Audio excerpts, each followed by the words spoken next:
Good day, everyone. We will deploy required Azure IaaS virtual machines, JBSDC, JBSAG1, JBSAG2, and JBSAG3 in this video. Let's get started. So I'm going to click on virtual machines here, and then click on create. I'll be selecting Azure virtual machine. I'm going to select the resource group as JBSVK East US because this particular virtual machine, JBSDC, which will act as our domain controller, will be deployed in East US region. So the virtual machine name would be JBSDC. I'm going to select the region as East US. I will, as of now, I will have no infrastructure redundancy required for availability options, but this needs to be selected appropriately if it is going to be in a production deployment. So security type, I will go with the default value. And as far as image is concerned, what I'm going to do is I'm going to select Windows Server 2022 Data Center Azure Edition. And the VM architecture would be x64. And what I'll do is as far as the size is concerned, I'm going to select B2MS, which is going to be 2 vCores and 8 GB RAM. So I'm going to select that one. So I'm going to have an username. It is better we use an appropriate username and then use a strong password. So I'm going to use these things. Let me key in the password. That is done. So inbound rule, I'm going to go ahead with 3389. Again, this is a lab machine, and it is a kind of a setup that I'm going to use for demo. So that's the reason I'm opening 3389, and this will basically put this virtual machine across the network. So anyone will be able to connect to this virtual machine using 3389. So it is good we use an appropriate username and password just to make sure no one is able to log in by guessing the username and password. But in reality, as far as production deployment or a non-production deployment, we will not be opening 3389 port. Since this is a lab machine, I'm doing that. That is something very important, and that should be kept in mind. I'm going to click on next disks. And I'm going to leave everything as default here. OS disk type, premium SSD. You can select a lower one if you want to reduce the cost, but in my case, I'm going to leave this as premium SSD here. Everything else would be default here. I'm not going to create any additional drives. I'm going to click on next, networking. And here, what I'm going to do is I'm going to select the virtual network, the pre-created virtual network, which is JBSVK underscore VNet underscore East US. And then the subnet is JBSVK underscore DB underscore subnet underscore East US. So these two are pre-created, so I'm going to use that one. Now, what I'm going to do is I'm going to click on this public IP here. We'll just click it as create new. And what I'm going to do is I'm going to have the SKU as standard. Assignment would be static, and routing preference would be Microsoft network. Yeah. So I'm just showing this this is the default setting, but I just want to show you guys that these are the things that we will be selecting. I don't want to select anything else here. So let's click on OK here.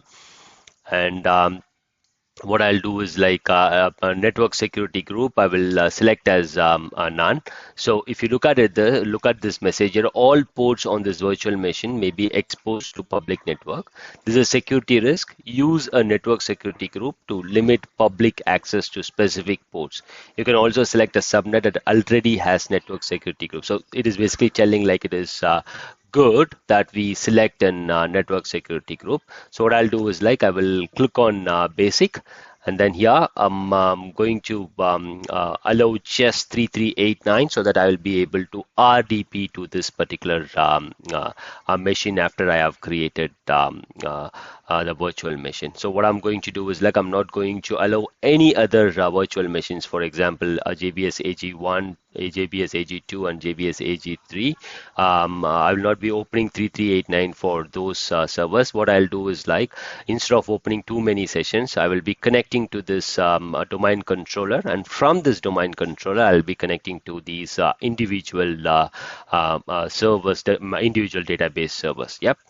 So that is what I'm going to have. So I'm going to select this one, delete public IP and NIC when VM is deleted, just to make sure like when I'm deleting it, it is also getting deleted. So I'm not going to use load balancing right now. So let's click on next. And I will leave everything else as like default here. I'm not going to select anything. Shutdown time, this is something you can definitely select. I don't want a notification, but what I'll do is like I will put in time just to make sure like it is going for an auto shutdown. Again, this is a lab machine, so I'm selecting auto shutdown, but this will never ever be done on a production setup. So that is something that we need to understand. So I'm not going to enable disaster recovery. Everything else would be like default here. So we'll click on next. Everything will be default here. It is again going to be all default here. So I'm going to click on review plus create, and then I'm going to create this particular virtual machine. So if you see here, I'm creating one standard B2MS, and it is going to be 5.9 INR per hour. So yep, and I have this 3389 port that is open. So if you look at it here, the name of the virtual machine is JBSDC. It is on region East US, and I'm using Windows Server 2022. So yeah, let's click on create. It's going to take some time. Let's wait for it to get completed. Okay, so the deployment is in progress. It's going to take some time. So what we'll do is like in the meantime, let's create the virtual machines JBS AG1, AG2, and AG3. I'm not going to select virtual machines like I don't want to create a virtual machine and then manually install a SQL Server. So what I'm going to do is like I'm going to create a SQL virtual machine where you have SQL Server already installed. So I'm going to search for SQL virtual. So you have something called SQL virtual machines. Let's click on that. And then if you see here, I don't have anything right now. So what I'll do is like, let me click on create here. So we have these options here: SQL database, SQL managed instance, and SQL virtual machines. Here, I'm going to select this SQL virtual machines. In the meantime, the VM creation as far as JBSDC is considered is completed. Let's move on. So here, what I'm going to select is like I'm going to select free SQL Server license, SQL Server 2022 developer on Windows Server 2022. Since this is going to be a demo, I'm going to select 2022 developer here, and then click on create. Okay, I'm going to create this JBS AG1, the first virtual machine in East US. So I will select the appropriate resource group. I will name this virtual machine as JBS AG1. Then it will be in East US. Availability options, it will be no infrastructure redundancy required as of now. Security type is standard. Here if you see here, it basically tells like free SQL Server license. It is SQL Server 2022 developer on Windows Server 2022. Yep, and VM architecture is x64, and size I will leave with standard B2MS, which is 2 vCPUs and 8 GB memory. If it is required, I will maybe like change it, scale it to something else, but as of now I will go with 2 vCPUs and 8 GB memory. Let's give the credentials.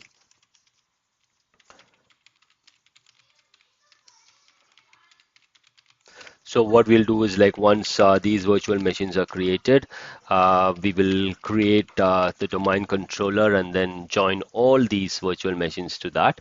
So here I'm going to have the public inbound port as none so that no one will be able to RDP to this particular virtual machine from the internet. So I'm going to click on next disks. Since it is going to be SQL Server, OS disk type is fine as far as premium SSD is concerned. So I will click on next networking. I will have this virtual network selected as JBSVK VNet East US. This would be the subnet and public IP. We need a public IP here, so we will go ahead with that. Network security group is basic, and there is I'm not opening any ports for this server. So I'm going to select this delete public IP and NIC when VM is deleted. So let's click on next management. Again, we will have this auto shutdown here. Again, this is a test machine, so that's the reason I'm having an auto shutdown. Everything else is okay. So let's click on next. Everything will be default here. So advanced also, like everything will be default here. So SQL server settings, I'm selecting the SQL connectivity as private within the virtual network. Port would be 1433. I'm going ahead with these things. I'm not looking at the best practices since it is going to be a demo, but when there is a production deployment, all these things needs to be visited. SQL authentication, I'm going to enable it. As of now, I'm not going to integrate with Azure Key Vault. So right now, as far as the storage is concerned, what I'll do is like I will go with a premium SSD, but it is not going to be 1024. Instead, I'm going to have a 64 GB.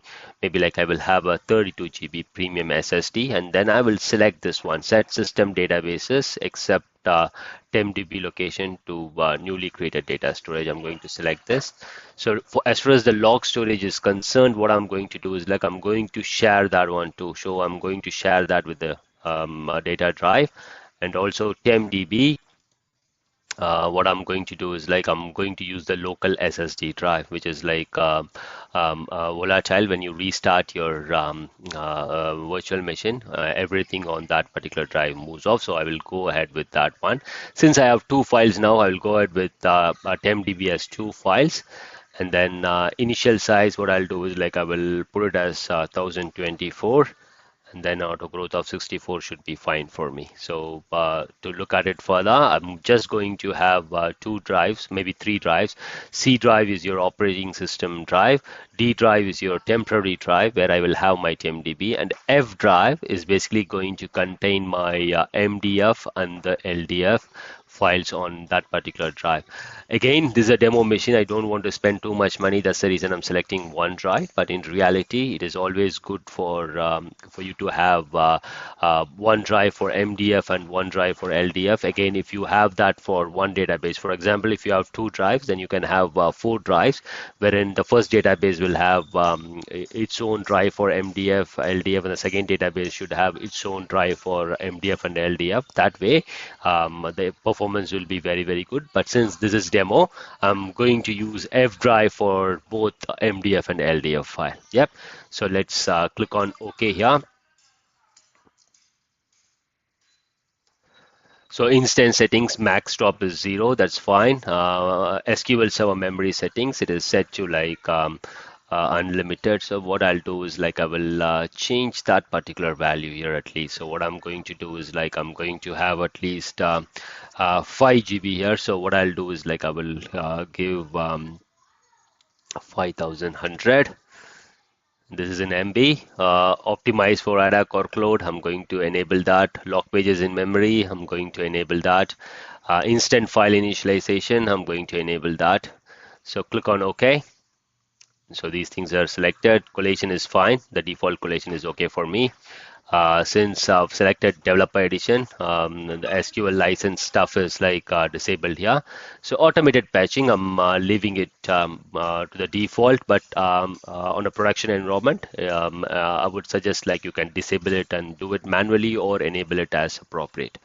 Automated backups disabled, our service is also disabled for me. So I'm just going to click on next and then review and create.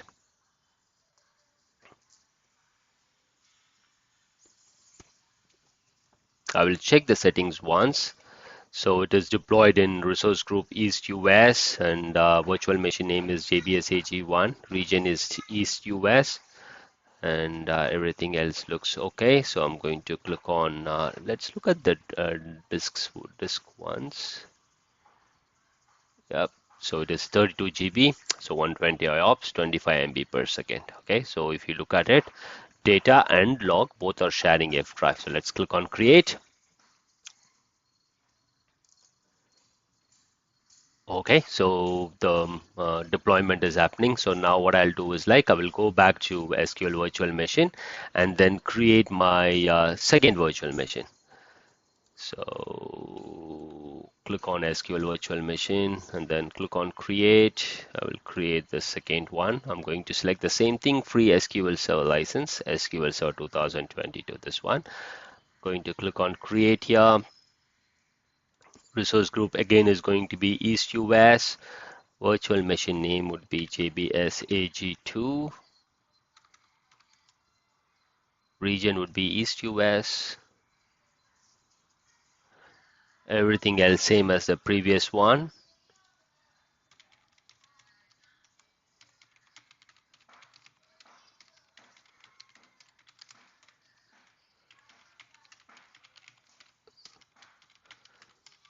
All the virtual machines as far as SQL Server is concerned will be deployed in the same manner as JBSAG1.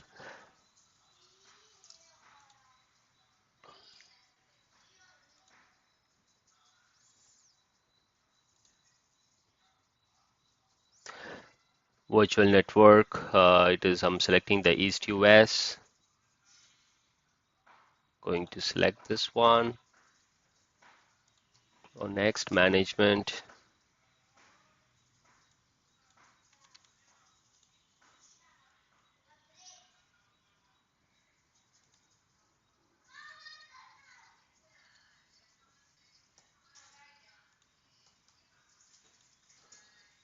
Everything else is going to be same.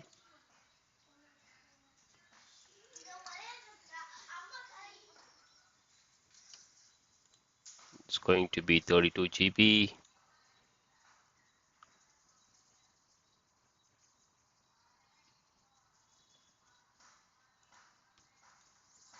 So both your MDF and LDF will share F drive. TMDB will use your local SSD drive.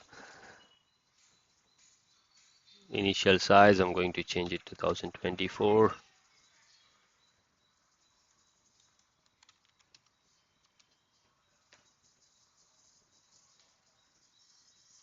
So you have this warning here, the desired performance might not be reached due to maximum virtual machine disk performance gap. The selected VM size only supports 22.5 disk max throughput in Mbps. So this is something that we need to understand because as far as SQL Server is concerned, performance, if you want good performance, then you need to select comparably better virtual machine. Since this is a demo, I'm selecting this particular virtual machine. So 32 GB is the SQL data. SQL log shares the data drive. TMDB is going to use your local SSD drive.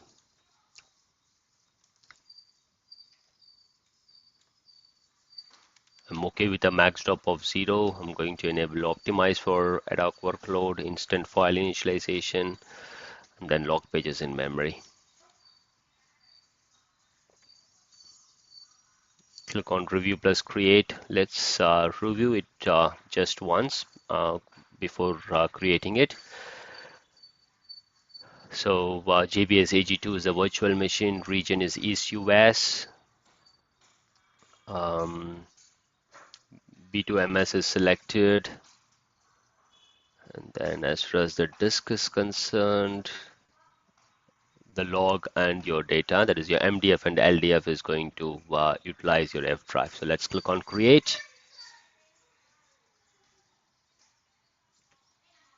Now what we'll do is once the deployment starts, we will create our third virtual machine, which is JBSAG3.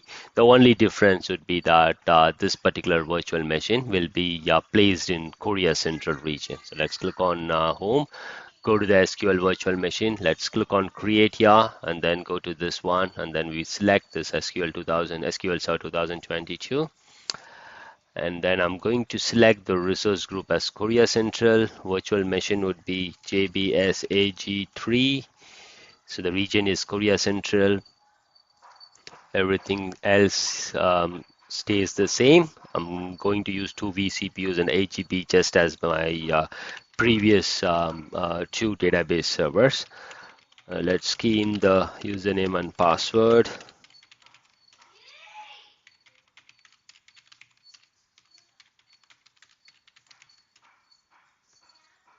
So there will be no inbound ports enabled here, at least the 3389. Let's click on next disks. Everything would be same as here. So let's click on networking. So yeah, the virtual network is no longer your no longer your East US. Now it is JBSWiki VNet Korea Central. I'm selecting appropriate subnet, which is DB JBSWiki underscore DB underscore subnet underscore Korea Central, and public IP is selected. NIC, the network security group is basic, and I'm going to select this particular thing here. Let's click on next management. Everything else is going to be same here except this one, wherein it is going to be shut down around 11 p.m. No notifications. Monitoring is default. Advanced is default. SQL server settings will enable SQL authentication. And we will have a 32 GB drive for your MDF and LDF file. We'll select this one, and TMDB will be on your local drive, which is your temporary drive, and we'll share the log file with that. So I'm using the local SSD drive, D drive. So the initial size would be 1024. So 1024. Just remember this warning. This is not a good candidate for production deployment. Okay, as far as the SQL Server settings are concerned, max drop is 0. Maximum server memory is going to be close to 5 GB out of 8 GB. Optimize for ad hoc workload is enabled. Log pages in memory is enabled, and instant file initialization is enabled. So let's click on review plus create.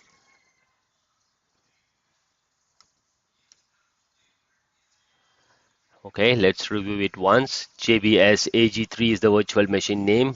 Region is Korea Central. We are using SQL Server 2022 and 2 vCPUs with 8 GB memory. Let's look at the disk once, just to make sure we have selected 32 GB. MDF and LDF is basically shared, which is on F drive, and 10 is placed in D drive. So let's click on create. So if you can see here, so all the 3 virtual machines are going on. Just now completed. JBSAG1 is completed. JBSAG2 and JBSAG3 is currently in progress. Let's wait for the deployment to complete. Once that is completed, we will start configuring our domain controller, and then I will add all these 3 database servers into the domain, and then we will configure clustering, and then have the always on availability group created.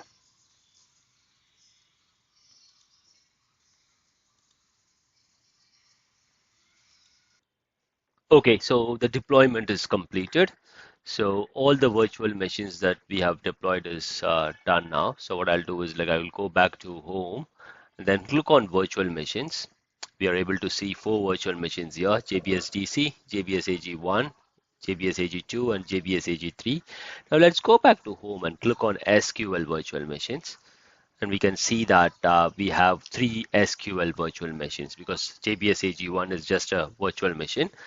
So three SQL virtual machines here. So right now what we'll do is like we will try connecting to JBSDC, which is your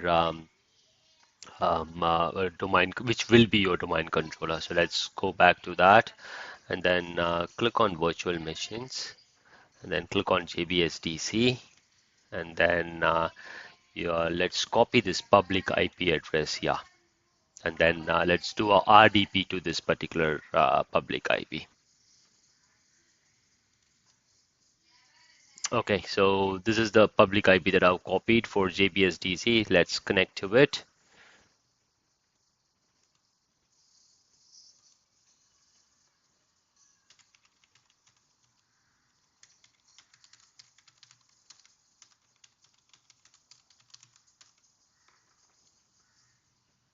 Let's connect to it.